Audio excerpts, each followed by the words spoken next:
Tell me about yourself is a very common interview question. In fact, it's a cast iron guarantee regardless of what sector you're applying for. What you need to concentrate on here is your work experience, stating what you've done and how it is relevant to the job that you're applying for. It's a broad question, but what the panel want to hear is what you've done, what skills you have that make you a good fit for this role. It's not about how many cats and dogs you have, or how often you go windsurfing, or how you like football. It's about the job, and it's about the skills and experience that you have that are relevant for that job. When answering this question, use the following acronym: EES, and that stands for Education, Employment, and Skills. Now, the reason we're using an acronym and the reason we're using kind of a structured approach in this is just to manage your thought process. When you go into the interview, there are a whole host of things running through your mind. You can be very nervous, you can lose track of thought. But as I say, tell me about yourself is usually the first question you'll be asked. And it's always good, and it's good for your confidence if you can convey and get the message across first up. So, EES, Education, Employment and Skills. To start off with, I'm going to give you a poor answer to the question, tell me about yourself. This is something that I've heard quite recently at interview. I live at home with my girlfriend. I've just finished university. I did really well and now I'm looking for a job. Previously, I'd done work experience in a museum for a year, helping out with some admin. I've also completed a couple of professional qualifications and I enjoy playing football and tennis in my spare time. The reason it's poor is because it's general. It does not say where the person studied or even what they studied. It does not state how the work experience gained in the museum could be related to the skills needed to be a particular role, for example, a salesperson or a retail. And that's really important, is how are your skills relevant to that particular job description and person specification. But all in all, it's a very general and it's a common answer that we hear at all levels, whether it be junior or senior. And it says a lot about the person's lack of experience and motivation when they come up with an answer like this. It's off the top of their head.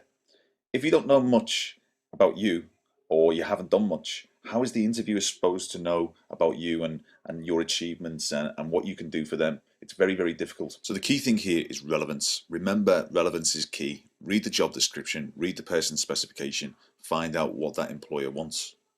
So if that's a poor answer because it's general, what does a good answer sound like? A good answer to the question would sound something like this. During university, I studied business and IT, where I achieved a 2-1. In my final year, I studied marketing, international business, and strategy, where I received awards for achieving some of the highest grades in the university. While in university, I paid for my studies working part-time for a large mobile phone company. There I developed important skills such as working with customers in a fast-paced environment. My biggest strength is the ability to communicate. By this I mean listening effectively to the needs of customers to ensure they have the right product that will solve their problems. My second strength is my ability to sell and hit targets. I enjoy working under pressure and learning about new products and working towards measurable goals. During this experience, I have always achieved my targets and never lost a customer during the 3 years I worked there. This is something I am very proud of, which demonstrates my commitment to service, and this is why I feel with this experience, combined with my educational achievements, make me a very good fit for the position, and I'd be really excited to be a member of your team. So to evaluate this answer, and the reason why it was good, is because it uses EES. If you notice, the first part of the question talked about the education, which was university, 2-1, excellent awards in both marketing, business and strategy, achieving some of the highest grades in the university. So that person's talking about how they're a high achiever. The second part is the employment, which was working in a mobile phone company. And the third part was how working in that mobile phone company, having the skills were relevant to that particular employer. So for example, the first strength was the ability to communicate, listen effectively to the needs of customers, and then ensure they have the right product that solves their problems. The second point that they went on to talk about then, or the answer went on to talk about, was the ability to sell and hit targets, to work under pressure, and to learn new products and services, and working towards measurable goals. One key point as well, which again is about an achievement, is that the answer talks about not losing a customer in 3 years. something very, very impressive. Again, it's putting these kind of skills in that you can offer. It's a benefit to the employer that you're talking to. And they talk about their commitment to service. So again, all these skills wrapped up are what people miss out on usually on this question, which is why on the first example it was very poor because it was general. This is a good answer because it's specific and it uses EES, so education, employment, and skills.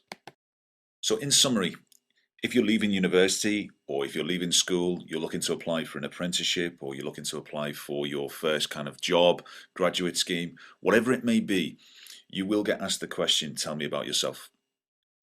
It's usually used as an icebreaker to understand, let's say, a little bit more about you, but you need to use it effectively and you need to get the message across and communicate why you're the best person for the job.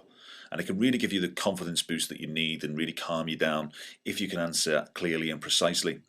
Don't waffle, don't talk about cats, dogs, what you do in your spare time. Concentrate on what you can do for the employer.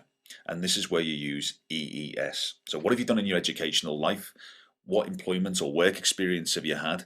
If you haven't had full-time employment, what experience have you done and what skills is the final point, is what skills have you learned that are relevant and applicable to the person who's sitting the opposite side of the table to you? What can you do for them? If you can do this, and if you can organize your thoughts, you will be in a far better position. So hopefully this short tutorial has given you a little bit more confidence and given you a little bit more structure on how to answer the question. All the very best in your future career, and please leave some feedback and let's see how you've done it in your interviews, and as I say, hopefully you'll get that job that you want.